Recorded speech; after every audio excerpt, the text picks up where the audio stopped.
सुंदरवन नाम के जंगल में एक बर्ड प्राइमरी स्कूल था। उस स्कूल में जंगल के सभी पक्षियों के बच्चे पढ़ने जाते थे। उस स्कूल में गौरी, टूनी, लूसी और सोनू टीचर थे।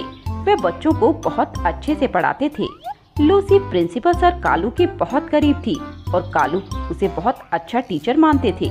पर लूसी बहुत ही चंट थी और वह टूनी से बहुत चिढ़ती थी और उसे जरा भी पसंद नहीं करती थी।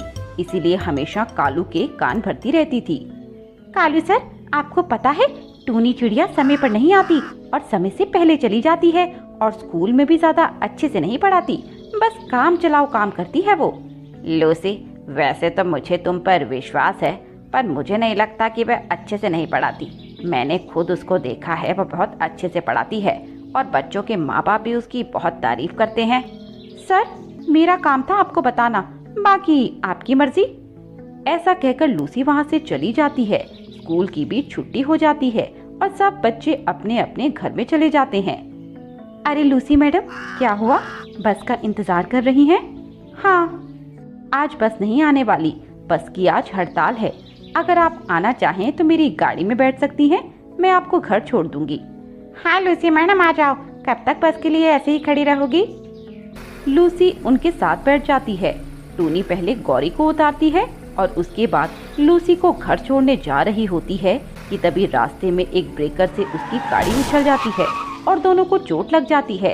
टूनी को तो फिर भी कम चोट आती है, पर लूसी का तो एक हाथ ही टूट जाता है। हाय राम, मर गई, हाथ तोड़ दिया मेरा। माफ कर दो लूसी मैडम, पता नहीं कैसे गाड़ी ब्रेकर से उछल गई। मैं जानती हूँ तुमने ये जानबूझकर किया है। तुम मुझसे बहुत जलती हो ना, क्योंकि मैं प्रिंसिपल सर के बहुत करीब हूँ और वो मेरी सुनते हैं।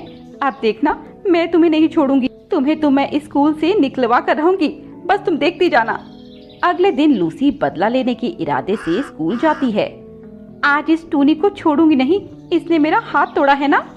तभी उसकी नजर टूनी पर जाती है, जो स्टाफ रूम में बैठकर सोनू कबूतर के साथ बात कर रही थी। उसे देखते ही वह बच्चों के पास जाती है और उनसे कहती है, देखो बच्चों, जब प्रिंसिपल सर तुमसे पूछे ना कि टूनी मैम और सोनू सर का चक्कर चल रहा है, तो तुम लोग हाँ बोल देना, समझ आई? लेकिन लूसी मैम, ये तो सच नहीं है।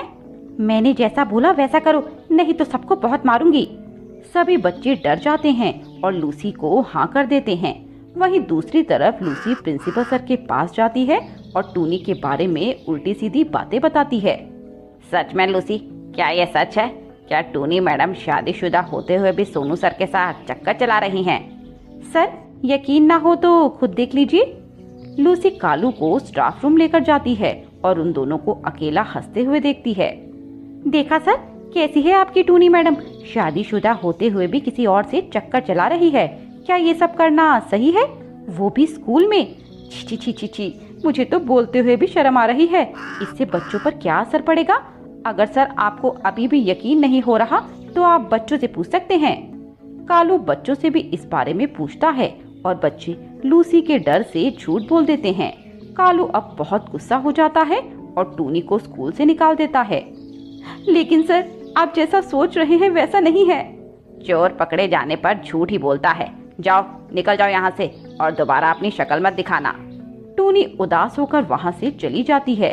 लूसी अब बहुत खुश थी कि उसके रास्ते का कांटा हट चुका था। एक दिन की बात है।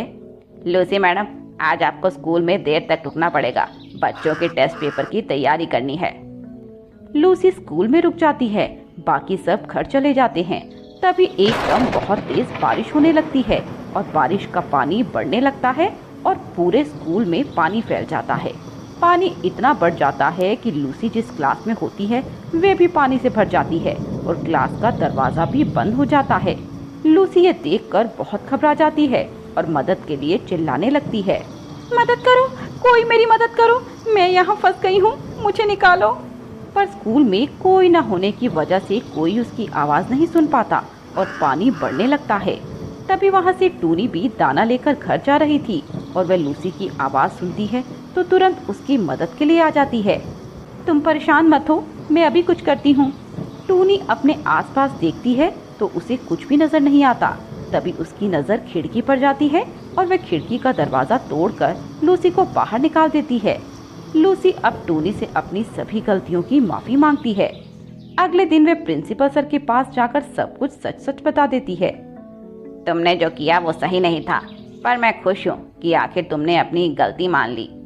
इसके बाद लूसी और टूनी दोनों बहुत अच्छे से एक साथ रहने लगते हैं।